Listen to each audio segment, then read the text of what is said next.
Good morning, good morning. Welcome to another Candy Cars and Coffee, where if you're a car guy that wants to learn about his car and performance, you're in the right place. Because today's topics, Travis wanted to know about trail braking, when to use trail, what it is and when to use it. So we're going to talk about that. And then Tim Tomasak and some others want to know more about driving gloves and shoes. So we got more on that. In fact, I called a good friend of mine who actually is the rep for Impact Safety Equipment. And we had a nice conversation. He sent some stuff for us for our show and tell.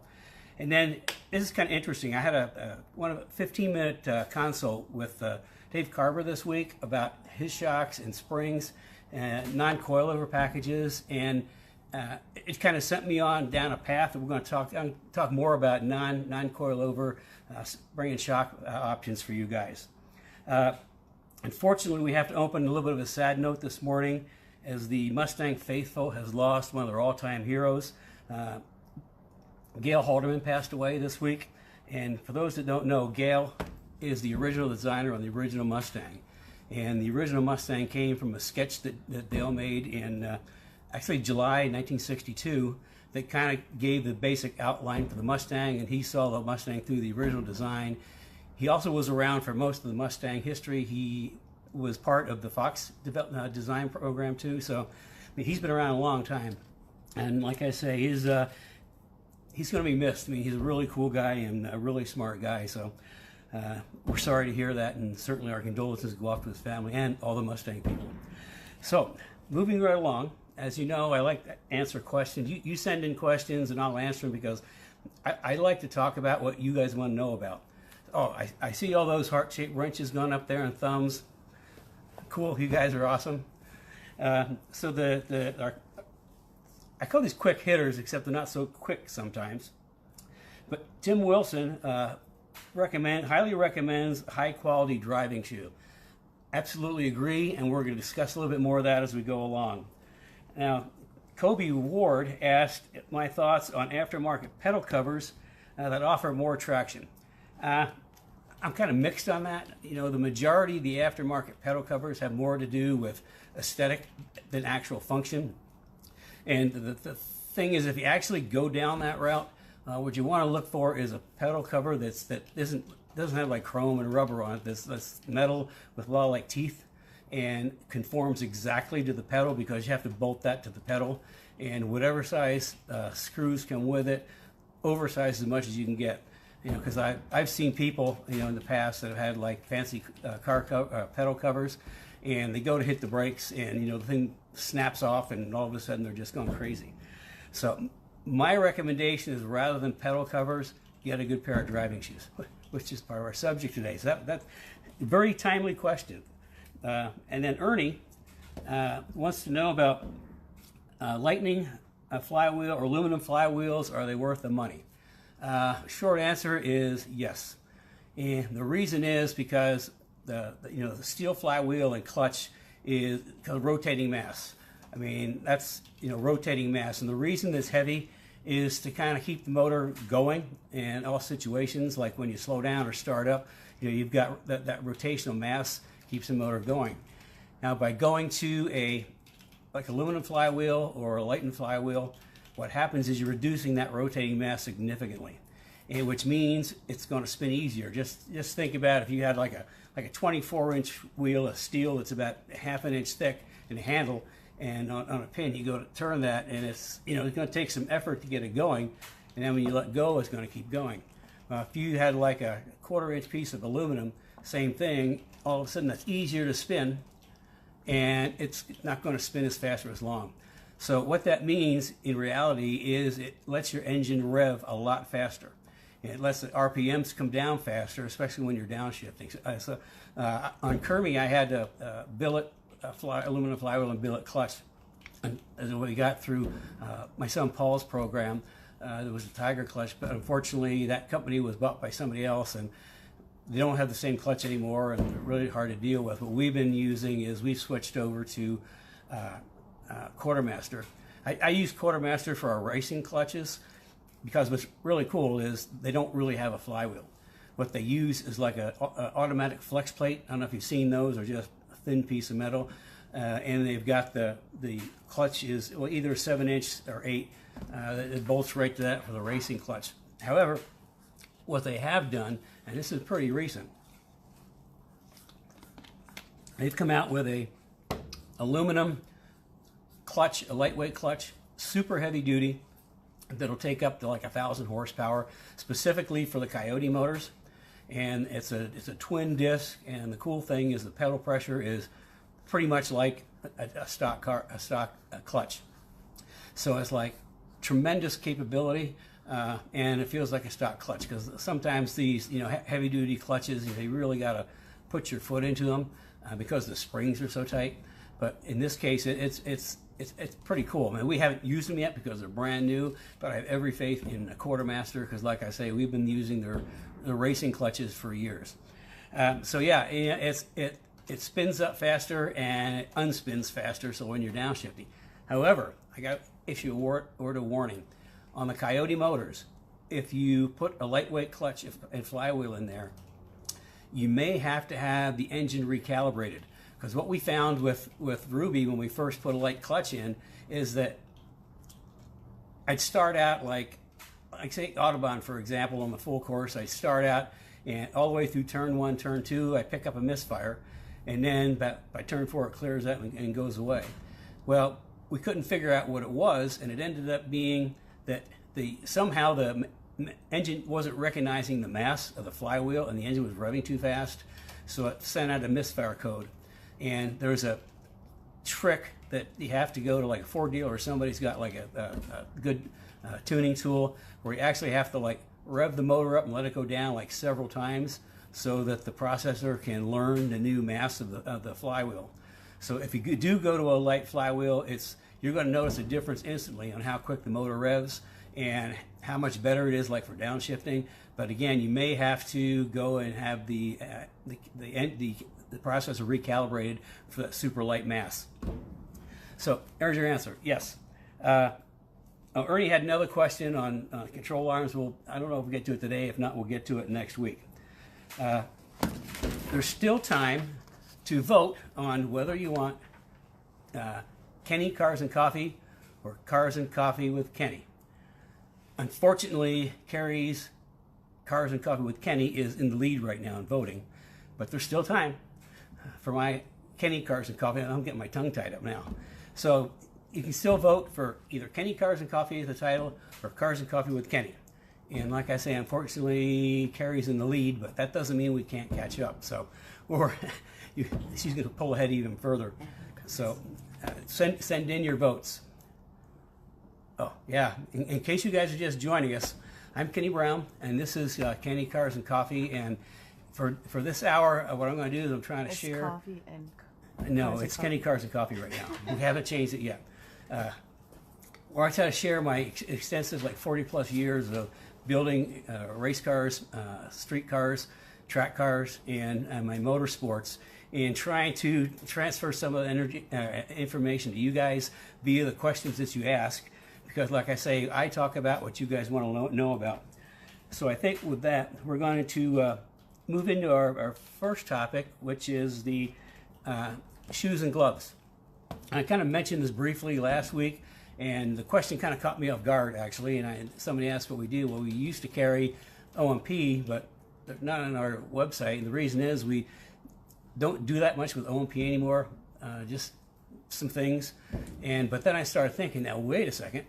Impact is right here in Indianapolis, and the field rep for Impact is a good friend of mine. We've known Ben for 25 years or so. He used to be with Bear Brakes, then he went to Impact.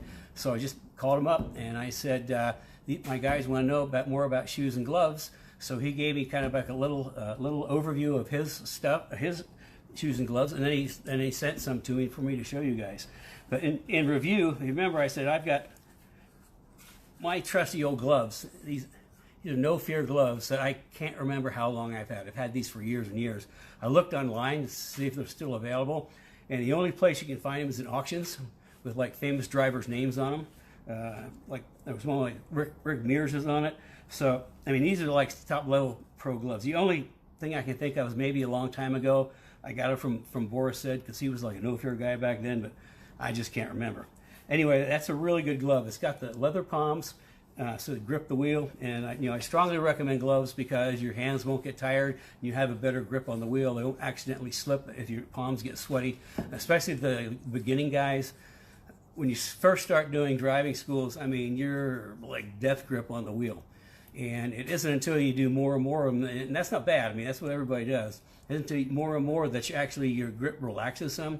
But either way, having a glove on, a good driving glove, makes a huge difference in the feel.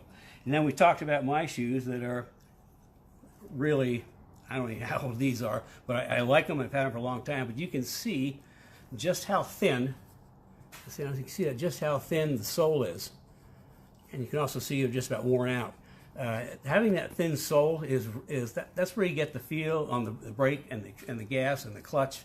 Because everything you do in driving, and we'll talk about this more in the future, is feel. You have to feel the car. You and the car have to be like one entity.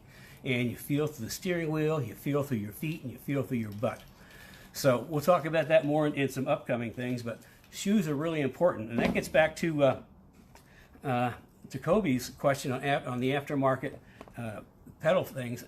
I would rather have a good set of driving shoes than trust a pedal thing that's bolted to the pedals that might fall off. And with that, we'll go into what Ben, he said, hey, I'll send you some stuff so you can show these guys what it's all about. So I'm going to start with some gloves. And these are the Impacts. These are the kind of like their entry-level glove. It's called the G6. And it's pretty comfortable. And it's there's two kinds of driving gloves, internal seam and external seam. And this is an internal seam, which means it's seamed on the inside. But if you look, it's got these nice little suede type patches to grip the steering wheel. And that's important. And it's pretty comfortable. It's kind of like you put it on, and my hands are just naturally curved just by putting it on. That's kind of an entry-level glove, and I think I got to look this up. These are like $85. And then when you get more into upper-level gloves, this is called the Alpha, and you can see this is externally sewn, so the stitches are on the outside. But once again, you've got this real sticky stuff for the palm to grip the steering wheel. And something interesting about these is when I put them on, my hand just naturally gets curved. I don't know if it's made like that or just the way it feels, but I'm already ready to grip the steering wheel. So there's a couple of different types of gloves, internally stitched and externally stitched. And the interesting thing is, my no fears are internally stitched, but I don't feel stitches. So a good internally stitched glove, and you're not going to feel any stitches. And then he sent some shoes. So let's start with the Apex. Now this is a really interesting driving shoe, because this is what Ben said is they call their entry level. And the reason for that, well, first of all, you can see that the sole is a little bit thicker than on mine, but look at that tread pattern. That's pretty aggressive. And these are just, I can see them. But interesting thing about this, the reason it's got a thicker sole is for the entry-level guy, because you can also not only drive with them, but wear them around the pits, so you don't have to change shoes every time. It's got a thick enough sole that you can walk around the pits. Now, on mine, I've got to change shoes because I can feel every single rock and stone when I walk across the pits, and it's not that comfortable. So I have to change shoes every time. So this is kind of like a cool entry level that you can. It's a good driving shoe. Plus, it's got enough sole that you can kind of walk around the pits and not hurt your feet. And then move up a little bit on the scale. And this is called the Phenom. This is where you're getting into real, professional grade driving shoes. And once again, if you can see it, look at that sole. See how thin that is? That's so you get the feel. It also has leather on the side for scuffing, and it's got the toe for scuffing. And it's got kind of interesting, this is not slippery at all. I mean, it's kind of like a little perforated. It's some sort of rubber or vinyl or something, but if you try to rub my hand down, it's pretty grippy. So that's the Phenom, and that kind of goes up when you start getting into your professional grade shoes. So there's a couple of options that, the Apex and then the Phenom. And I think looking at my notes, I always have to have notes. The Axis is like $100 shoe, so that's pretty reasonable for driving shoes. In fact, real reasonable for driving shoes. Plus, you can wear it in the pits. And then the Phenom, getting into professional level, that's like $259. In between is the Alpha, which is kind of a bridge between the entry and getting into professional grade, and that's like $180. And then the gloves, the G6 is $85. The Axis is, I don't have an Axis, but the Axis is $129. The Alpha is like $169.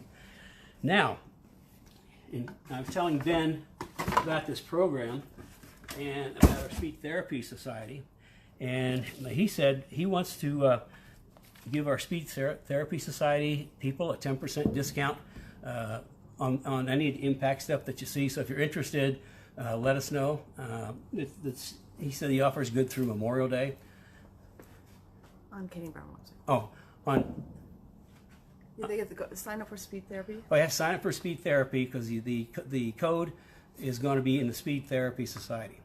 And the Speech Therapy Society is growing. I mean, it's you guys are cool. I mean, there's a lot of good information. That's where I get most of my questions from, the Speech Therapy Society. So, if you're not a member, please join. You're going to find a lot of like-minded people. And like I say, that's where most of my questions come from. And you guys can send in questions right now. It's on It's a Facebook group. It's a private Facebook group. See, I have to have a coach. I can't always remember this stuff. Coffee. So that's kind of like a little overview on entry level up to like more professional grade shoes and gloves and what to look for. And you don't have to buy Impact. I'm just saying that these are available, and Ben's going to give us a discount. But you look at any other brand out there, look for the same thing. If it's an entry level shoe, look for something that's got a little thicker sole, so you can walk around the pits with it. Because a lot of times you're going to want to jump out of the car or maybe take tire temperatures or pop the hood, and you're not going to have time to change your shoes. But of course, if you've got the Phenoms and you want to move up to professional level, then you just step out of the car and change shoes and let your crew run around the car and fix everything. That's what I try to do anyway. So, okay, that's shoes and gloves, and both of them are even for starting out people. I highly recommend them. And that also goes back to Kobe's question. I'd rather see you get a good pair of driving shoes than trust a bolt-on pedal cover for more grip. And also, if you've got an older car and your pedals are starting to wear a little bit, I mean, you can certainly get replacement rubber to put on top of them, because I'd recommend that too. Because it's a great point. You have to have good grip on your brakes and your accelerator and your clutch for that matter. So the next subject is non-coilover options for people that just aren't quite ready to move up to like our coilover packages. Like I said, all the cars that I build, I use coilovers because I can adjust the spring rate and I can adjust the ride height. And when we're building custom cars for people, I always I select the spring rates that's specific to their application and how they're going to use the car and what their level of driving experience is. I'm not going to put a novice driver on a real high spring rate because he's not going to learn much. You need to start on like a lower rate and then move up. But however, for people that aren't really ready for that maybe only do 1 or 2 track days a year, I've called my Lee Grimes down at Coney. Lee's another guy I've known for maybe 25 years or so. I haven't talked to him for a while, and he's not in customer stuff anymore. He's kind of like moved up. He's kind of like a big wheel now, but that happens. But anyway, I really had a nice conversation with him, and what spurred it is Dave had already bought a set of the Coney STRs, which is kind of like their street shock. It's got in the valving, it's got a little blow off, which means for these little bumps and cracks, the valving will blow off a little bit, so you don't get the jar. It creates a much better ride. So I called Lee because Dave wants to lower his car and get a little more feel and performance. And I talked to Lee. I actually had 2 conversations with him. I had one and then another about those shocks, the spring rates we're running, and And initially, I talked to him. I told Dave that yeah, he said it would be okay, but sports would be better. And another conversation with him, he said, yeah, he'd be real comfortable with the spring rates I'm talking about. So, Dave, if you're out there, what I'd like to do is let's have you try my touring springs with the shocks you have, and then report back to us. Tell us how it feels, how it works, whether you like it or not. Because I think that's you've already got the shocks. I've got a spring rate that's going to work with it. My second conversation with Lee, he said he's pretty comfortable with the spring rate. So let's go ahead and try that, and then you can report back to us on how it works. But kind of moving up, looking at the springs I've got available, and with the Coney Sports, have a really broad range of valving and adjustment.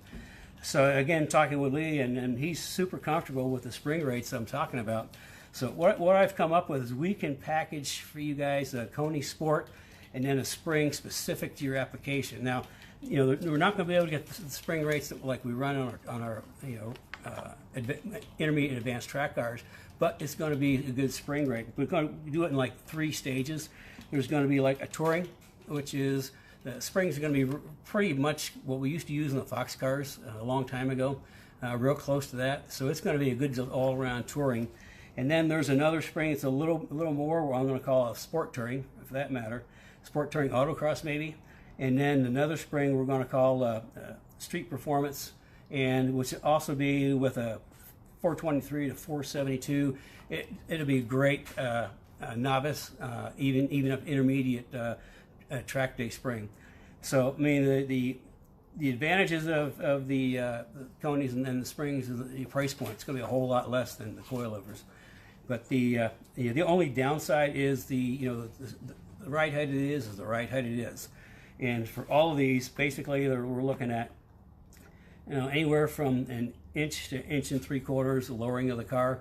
And I say between because every car weight's different, and so that's going to impact the springs. So I'm going to have a touring, sport touring, and a street performance / track day spring combination for both the SN95s and the S197s, along with Coney Yellow's Coney Sports, which are, years and years ago, we used a lot of Coneys. In fact, I went back into our old accounting program to see which Coneys we actually used, and I got so confused that we have over 70 Coney numbers in our systems. That tells you how many Coneys we used way back when.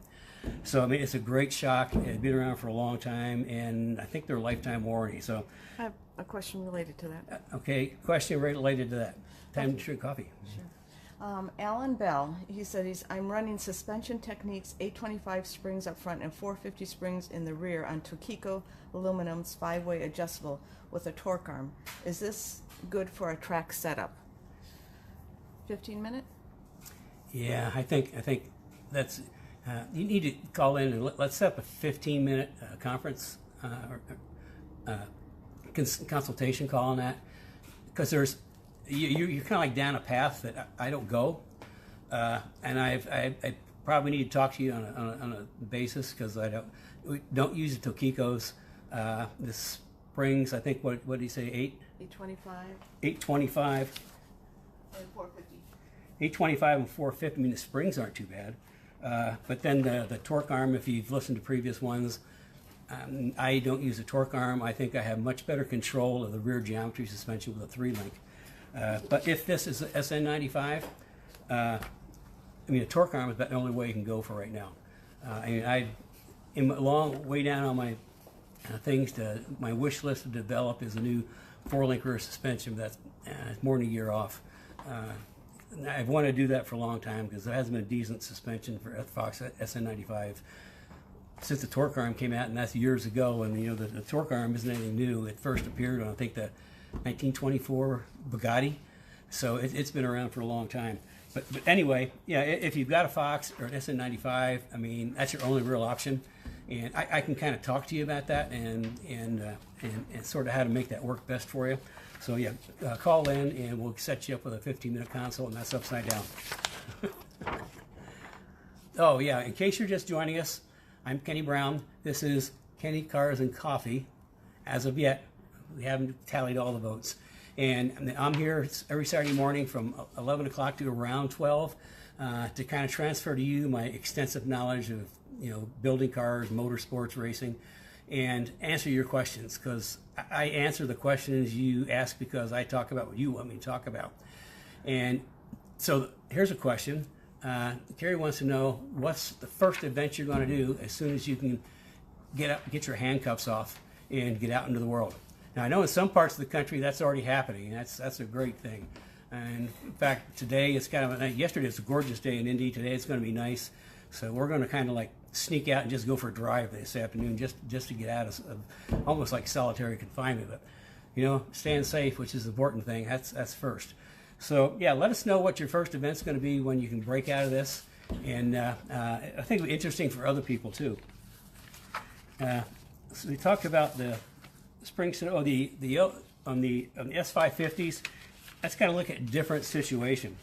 I can't find any decent springs like off-the-shelf springs with decent spring rates. Unfortunately, the wrong page. I think the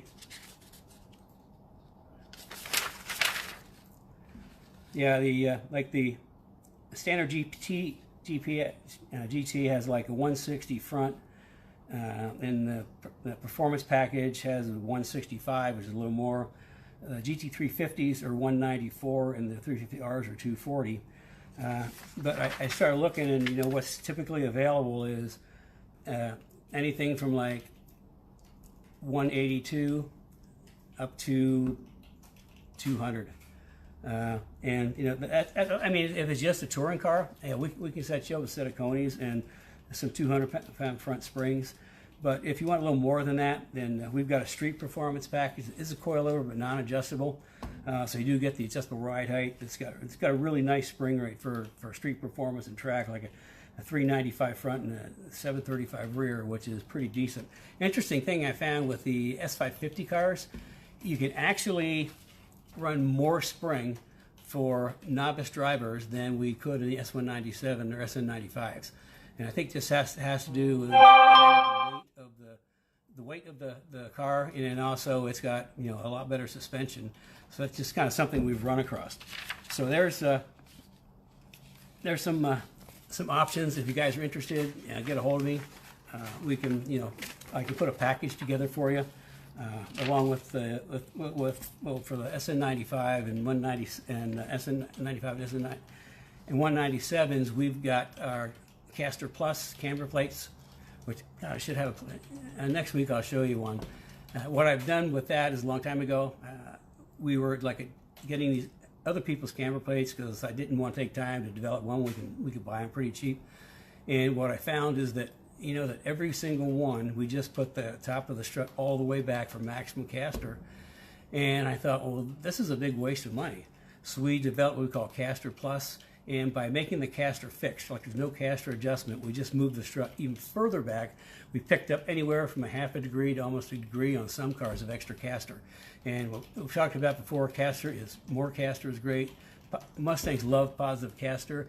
It gives you really good high-speed stability for one, but also, what people don't realize, it actually gives you better turn-in because it starts to overcome the natural suspension wants to be a positive roll. So when the car rolls, the tire goes at the top of the tire, it'll go out and be positive, so you wear out the outside of the tire. And by adding more caster, it's not going to roll as quick. It's going to add just a teeny bit of camber in turn, which is better. So like I say, we just eliminated all that, and we call it Caster Plus, more caster, less bucks. So I'll show you one of those next week because we got them for SN95 and 127. On the 550s though, we actually use one of our partners' camber caster plates because I just haven't had the time to to come up with something for that, and for right now that's working pretty good. So that's we can set you up with springs and shocks, and of course if you want to be more aggressive, we do coilovers. In fact, I talked to was it Chris I talked to this week on shocks. I talked to Chris. He had this about his second or third 15-minute consult, talking about the JRZs, and I talked to those before. That's kind of like our premium coilover package, because it's just like this short of racing shocks, because like most of the coilovers in the States are a street shock that have kind of like been moved up to be like a track shock, where the JRZs are, their primary business is real race shocks. And what they've done is they've come up with the RS series, which is kind of like for street performance, for track days, even for club racing, that actually uses the same technology as the race shocks. And I can tell you the race shocks run anywhere from $9,000 a set to $2,500 per shock. So I mean, these are really top end guys when it comes to racing shocks. But anyway, I talked to Chris, and you want a double adjustable. And you know, if you're going to go to the double adjustable in the RS line, RS has like a single adjustable, which we use the most of. My car Ruby had a single adjustable. It's like the shock to start with if you've never adjusted shocks before, because you can learn just by making one adjustment what shocks do when you adjust them. But he wants to do a shock like forever. So he's looking at what's going to be the shock that he can grow with him since forever. So he was looking at a double adjustable JRZ, and then if you're going to do the double adjustable, you might as well go to the remote canister. Now, the difference between a regular double adjustable and a remote canister is two things. The regular double adjustable is still a twin tube shock, and you adjust the bump on the bottom, rebound on top. But with the RS Pro, it's actually a monotube shock, which means you hang upside down. But the remote canister is the bump adjustment. So you don't have to crawl under the car to make the adjustment. You put the remote canister. You've probably seen these on race cars. You can put it under the hood, or you can put it into the under the trunk. So anyway, we talked to that, and he's going to make some options that'll put it like, start at this short of a racing shock. He's going to be about that short of a racing shock. It's going to be a shock you can use forever. So, do we have questions? Yes, we do. I'm missing my notes. The 5-day workshop's coming up. We have a lot to do, so we're going to let you know when it's going to be, because with this virus thing, we're really short-staffed, and there's a lot of work to be done, and we're the back work. My part's easy. I mean, I just get up and talk, but the back part to make it all work it just isn't quite ready yet. And Carrie's actually brought somebody on to help her with this, so we can move that along. And what it's going to be is 1 hour each night for 5 nights, and the title is Transforming Your Driving Experience. You can sign up for it in the Speed Therapy Society. And if you're not in the Speed Therapy Society, Carrie can sign you up a different way. If you're not on Facebook. If you're not a Facebook person, let me put it that way. If you're not a Facebook person, Carrie can get you signed up a different way. And if you're not a Facebook person, you can watch all these reruns. I'm into reruns now. Reruns on either in the Speed Therapy Society or Kenny Brown TV on YouTube, Kenny Brown TV. So I'm ready for some questions. Sure. You know, I'm gonna throw in Ernie's other question here. We've got a little bit of time. Ernie wanted to know. Oh, I didn't get the trail braking. No, the most important thing. Yeah, most important thing, trail braking for Travis. Okay, trail braking. What is trail braking? Well, trail braking is trail braking. When you're driving, you're taught in the driving schools and classes, you get all your braking done in a straight line. Get the car wound down in a straight line, get it set, make your turn in, get into the corner, and then start feeding gas and get your track out. Well, what trail braking is, and it's a technique of braking when you're turning. Now, if you're not doing trail braking and you're trying to brake when you turn, like, bad things will happen. Either the front or the back's going to go away on you. So you never want to kind of start braking in the middle of a turn. Most of the back will go away. But what trail braking is braking into a corner. So it's like if your foot's on the brake and your hand's on the wheel, as you're turning into a corner, the foot start coming up slowly and slowly. So it's kind of like a relationship between steering wheel and brake foot, so that you're just very, very gradually coming off the brake, turning into a corner. It's kind of like a technique that certain corners it works really well. A number of years ago, I was at Mid-Ohio, I think, and I had like another instructor with me, and we were doing hot laps, and he said, "Boy, you do really great trail braking." Like I didn't even know I was doing it. It's just something that was very natural for me. So the thing is with the S197s with ABS, trail braking becomes a lot easier because ABS is going to keep you from locking up any wheels. But again, what trail braking is as your wheel turns, your foot starts coming off the brake in relationship to how much you turn. So you're turning into a corner, you can brake a little bit later and then be trailing off the brake. That's called trail braking, trailing off the brake as you're turning in. It's something I wouldn't recommend you go out and do it because it's not appropriate for every corner. I like it mostly for kind of like fast corners that aren't too sharp. So I can keep a really good momentum when I get to the apex. So it's something to try and practice, but it's until you're into like intermediate or advanced, I don't think I'd try it. You stick with if you're novice, intermediate, stick with your braking in a straight line, get the car set, make your turn in, find your apex, get back to the gas, and track out. And as we've talked before, corner exit speed is absolutely everything. I mean, that's where it is for speed. You want to improve your lap times, improve your corner exit speed, and we'll go over that in the workshop. And that's kind of like what I engineered my geometry about for S197 is that corner exit. It's also late braking and corner exit because that's how the Mustangs work the best. So then, how does that work on the street? Pardon? How does that work on the street? What, trail braking? Mm-hmm. I don't think I do it on the street. Carrie asked how that would work on the street, and I don't think I'd try to do that in the street unless you're in an extreme situation. It's a technique. It's easier in an ABS car. It's a lot harder without ABS because you really have to get the coordination down between foot and hand. So that's trail braking, and you want to know what corners at Road America would be good for trail braking. I was thinking about that. Maybe turn one, because that's kind of like a fast corner that you can. It's got a lot of room to kind of break into. Plus, if you screw up on the exit, there's kind of room to go off. I think that's almost it.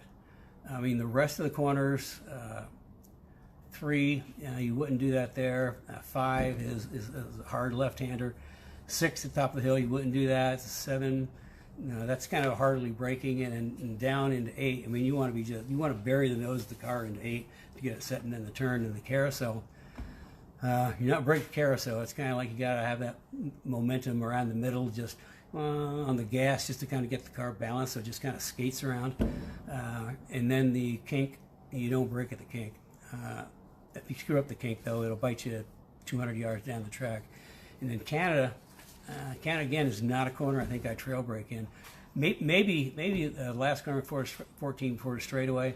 But I mean, you've got to have a corner that's got a lot of room, and you carry some pretty good speed to do to make trail braking work. I mean, otherwise, for the most part, I would stick to straight line braking, get the car set, and then turn in. I can get to Ernie's other question now. Yeah, but do you want to do a couple here and then a couple here. Sure. So Jim Flattery would like you to repeat the hand position on steering wheels when on track. Okay. Jim Flattery wants to know hand position on steering wheels on track. So we're going to make this kind of official. Somehow I just picked out right in that left-hand glove. So, okay, if you're driving, now everybody sees like the pictures Formula 1 guys, they got their hands on top, tuck down the car, they're driving like that. And everybody wants to start driving with their hands up here and grasping the steering wheel really hard. Well, an exercise to try is extend your hands fully. I go back up. And just go like this, like you're turning the wheel. And just feel, the muscles in your shoulder and arms. I actually drive with my hands on the bottom of the steering wheel. Like about 4 and 8. 4 and 8-ish in there. And the reason for that is just take your hands, put down there, and try going like this. Absolutely no effort to it at all. I mean, there's just no effort. I can be much smoother down there, and then I don't like turn the wheel and turn back. I'll kind of shuffle the wheel between two hands When I want to turn, I'll turn up a little bit. If I need to turn more, I'll just shuffle down a little bit so I keep my hands on the bottom. But rarely will I get it more than about there. It's a very unique corner that I'll get my hands at more there. But if you put your hands on the bottom, I mean, you can try this exercise and you're just going to blow you away. You just go like, I got to back up. You just kind of go like this and see what it feels like, and then go like this. And going like this is going to just absolutely wear you out. And that's the last thing you want to do is get worn out, because you get worn out and tired, you make mistakes. Speaking of mistakes, on track days, when you guys do track days, I'll talk about this more in the future, but here's how you approach a track. I approach a track day, and I strongly recommend you do it the same way. The very first morning of the first day, I work on nothing but car setup. We work on tire temperatures, we get a tire temperature set, then we work on camber, and any other adjustments we want to make, because we make the entire first day just working on car setup. The first morning, working on car setup.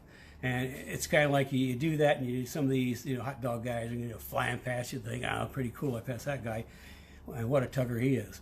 But once you get the car set up, I mean, I'll spend the morning getting it set up, and then come the afternoon, I mean, I'm a rocket ship, and those guys that thought they were really cool and passed me while I was trying to work on car setup, I mean, I go past them so fast, like a little cartoon guy spinning around. So that's important, and what's interesting is the last session of the second morning typically is your best session of the weekend. For some reason, it works out that's your best session of the weekend. After lunch on the second day, on Sunday, it's going to get not as good. Every session is going to be not quite as good.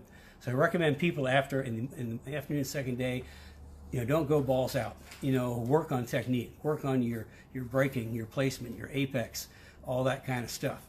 And when you get to the last session, the last day, knock it down to 70%, because over the years, more incidents happen in the last session of the second day than the entire rest of the weekend combined. The reason is because a lot of people get tired. They've been really fast in the morning, so they think they can go really fast in the afternoon, but they don't really. They got fatigue. Their muscles are tired, their brain's tired, and a lot of mistakes are made. So, first morning, car setup. Afternoon, just kick everybody's ass. Morning, kick everybody's ass. It'll be really good the last session in the morning. And in the afternoon, every session after lunch, just knock it down just a little bit and just focus on technique. And the last session of the day is just like fast cool-off laps to me. I don't go fast, and just like a fast cool-off lap. Just think about what a great weekend it was, and I like this corner, and I can maybe it's interesting when you go slower, you see things that you don't see when you're going fast. So that the last session, last day, when you slow down, you go, oh man, I could have done that different. And so next time you come to that track, you can learn more. Anyway, there's little driving stuff. Again, sign up in the Speed Therapy Society. And what's in the class? Have you gone over what's in the class yet? Oh, I haven't gone over what's in the class. And I've actually been working on this. I've got some curriculum written out, and I look at the 5 days and what we're trying to do, and as far as transforming your driving experience, and I'm looking, man, how am I going to get all this in? So I'm going to try. I'm trying to squeeze a lot of information into 5 days. But the first day is going to be like the first crucial step of transforming your driving experience, and that's planning and thinking about what you're doing, and we're going to talk about things that people don't normally think about that are really important. The second day is building a performance platform, and the first day we'll talk about the performance platform, because that is, if you're building a track car, performance platform is everything. Forget about engine power, forget about any power things. Get the performance platform set up first, because you do that right, and you're going to find you might not need that extra power. At Road America, which is like a big horsepower track, between 3 and 5 at Road America, I fly past GT500s, with like almost twice the horsepower I have, because I'm better through the corner, and I'm better at mid-corner, and I have a lot better corner exit speed, which means I don't need as much horsepower to get down the straightaway as they do, because they're starting from scratch and they can't get that power down. And I have to wait to get the power down, where I'm just flat on and gone. So performance platform is everything. And day 2 is going to be Performance Platform Part 1. That's going to be handling, suspension, and suspension geometry. And then day 3 is going to be Performance Platform Part 2, which is going to be brakes, wheels, and tires, and some cooling and safety. And what we don't get, that will carry over into day 4. And in day 4, we're going to talk about dialing the car in for maximum driving experience. And then day 5, we're going to talk about tricks and tips that I can share with you, and also some car preparation, and then that's going to be some Q&As to answer some of your questions. So, I mean, I've got Mario kind of writing out my outline and going, oh man. So I might have to talk like really fast, like one of those TV commercial guys. We're going to talk about this today, but I don't think I can do that. So again, Transforming Driving Experience, Speed Therapy Society will let you know the date when we're prepared, because right now we're just not prepared. Like I say, this virus thing is just really cramping into everything because we're short-staffed and there's long hours, just not enough hours in a day right now. Here's the people that I'm going to read some of the people where they're going to go first after. Okay, listen up. This is where people are going to go first. Yeah. So Dan Grams is going to go to Black Hawk Farms for an SCCA event. Alan Bell is going to go to Audubon Raceway. I'll go to Audubon. I know both those tracks well. Yeah. And Mark Hassenberg, Road America, of course, with the Northwest Shelby Club on May 23rd and 24th. In fact, they just opened up that date. If anybody's interested. Yeah, the Northwood Shelby Club opened up the date for 23rd and 24th at Road America. 23rd and 24th at Road America, although it's advanced drivers only. Because there's not going to be any real structure. It's going to be just kind of like a test and tune. So if you're an advanced driver, you actually have to have criteria to even let you in. I've heard there's like a whole bunch of interest in that. So you can go to the Northwood Shelby Club website and find out more information about that. And that's where Dan's going to go. And Mark is going to go. Interesting thing about Mark, he's got a GT 350, and he was having overheating issues. The car is running hot. So we kind of hooked him up with one of our triple pass, triple thick aluminum radiators. It's a direct OE replacement, and we've got a video somewhere. I talk about all the features of it, and it's really cool. I mean, it works super well. Triple pass means normal pass. I mean, on a Mustang radiator, the water comes in here, comes out there. So it's kind of a single pass. The water kind of like moves through the radiator. Mostly it's going to move on diagonal rather than fill the entire radiator up. And then in racing, there's a lot of race cars that have what's called a dual pass. That's where the water comes in the top, makes a U-turn, and comes out the bottom of the same side. Well, in some race cars, that's pretty practical. In Mustang, it's not. Remember, we got inlet and outlet different places. So we came up with a triple pass, which means it comes across, makes a U-turn, comes across, makes a U-turn, and goes out. That means rather than a regular radiator where the inlet and outlet are like this, and water's going to take the path of least resistance, and certainly it's going to fill the whole radiator, but a lot of the water is mostly going to run at a diagonal right through there. So the efficiency of a normal radiator is like okay, but not great. With a triple pass, you get all the water getting cooled all the way through 3 times. Anyway, Mark put one of our triple pass radiators in, dropped his engine water temperature 30 degrees. That's a ton. And the report he did kind of like a how-to. And he said that the radiator, dropping the radiator was the easiest part. On GT350, getting to the radiator, that's where all the work is. So if you get a GT350, one of these radiators, it'll drop your, even GT track day, it'll drop your water temperature like crazy. On a GT350, my understanding, and you can check with Mark on this, is like getting to it is the hard part. So anyway, I took a little diversion from Mark on Road America. Okay, and let's see, Dan Gramza, who is, I think he's in the Netherlands, and he has a Mustang, I think an SN95 Mustang. He's inviting us all over there to drive with him.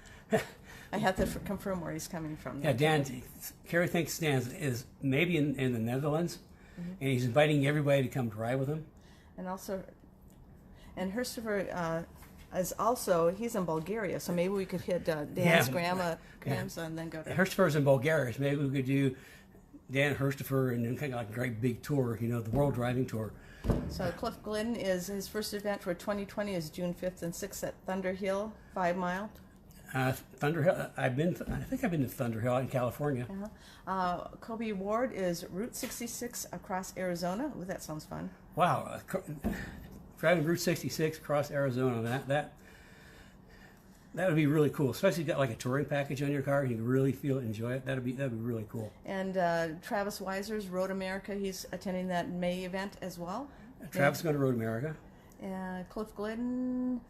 He's inviting us to. He's going to save a paddock spot for anybody that wants to join him on the June 5th, 6th event. So I think it sounds like everybody's out there inviting everybody. So that's cool. Thomas Eck's going to take us out of Winter Storage, put an H&R on. And then here is, I'm going to kind of get into some of the questions now. Jim Flattery, we already Cliff's inviting us out to California track event. Cliff, you got to get the rear grip kit on before you go. Trust me, it's worth it. And then we also have Wendy added some comments on the depth grip. That she teaches flying, so she said just to kind of lighten up when you're.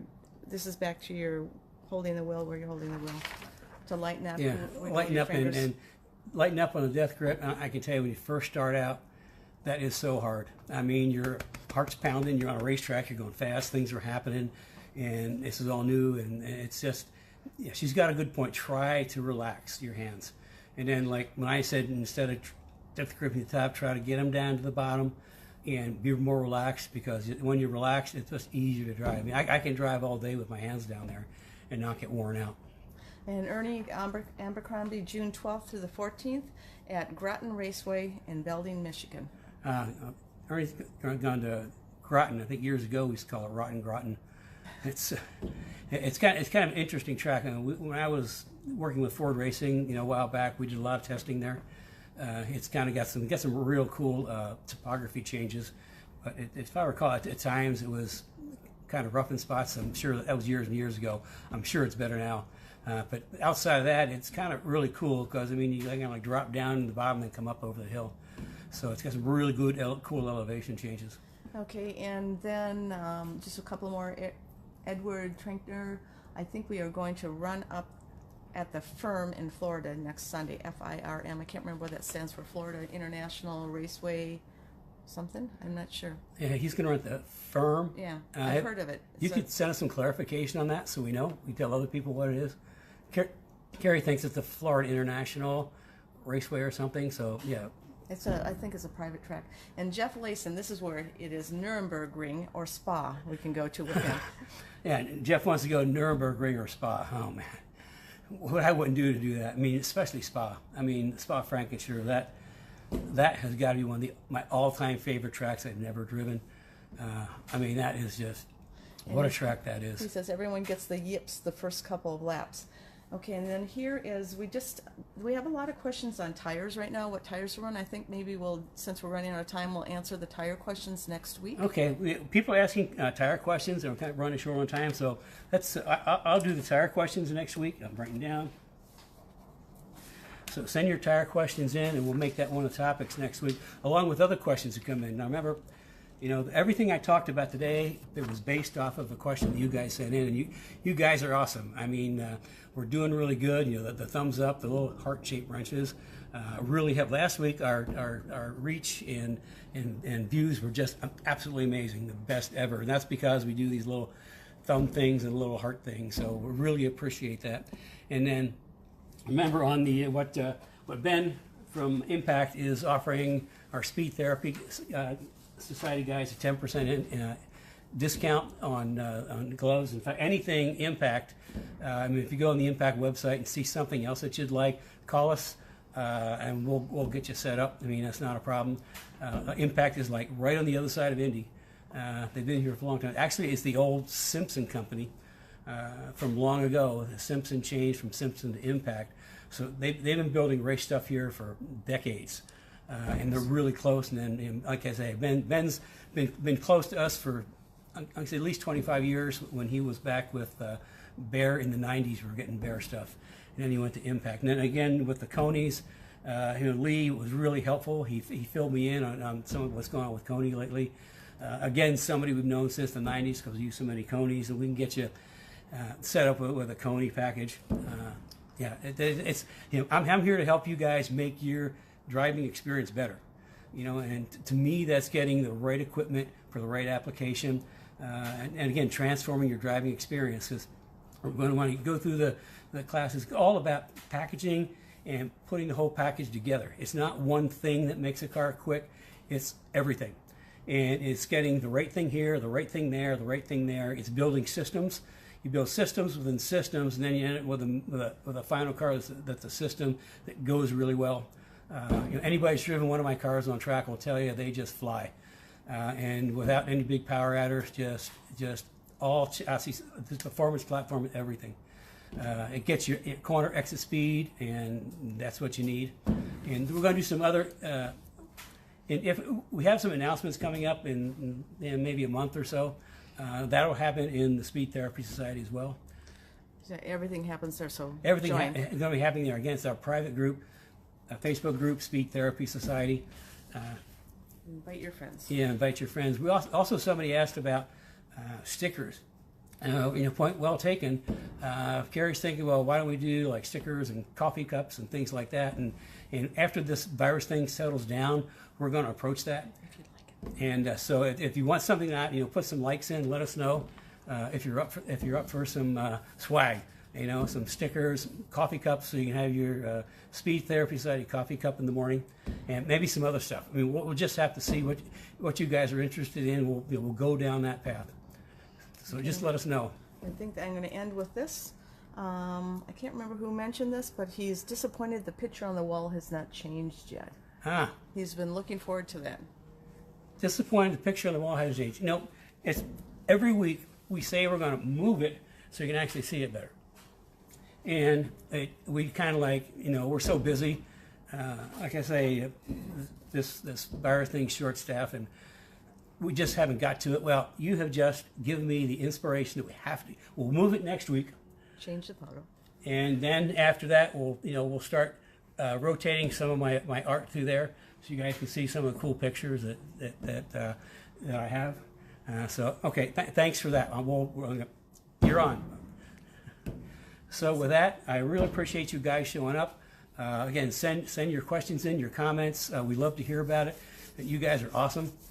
This is turning out to be far better than I ever expected it to be, and it's all because of you guys. So we'll just keep it up, and next week it's going to be tires. Obviously, is going to be a topic, but then again, send questions in, and I'll build what I'm talking about around your questions along with tires. So until next week, stay safe. I know spring is here. It's hard to stay inside, but go for a drive. Just keep your windows rolled up and don't talk to anybody. I think is the best thing to do. So again, love you guys. I'll see you next week. So take care and send in.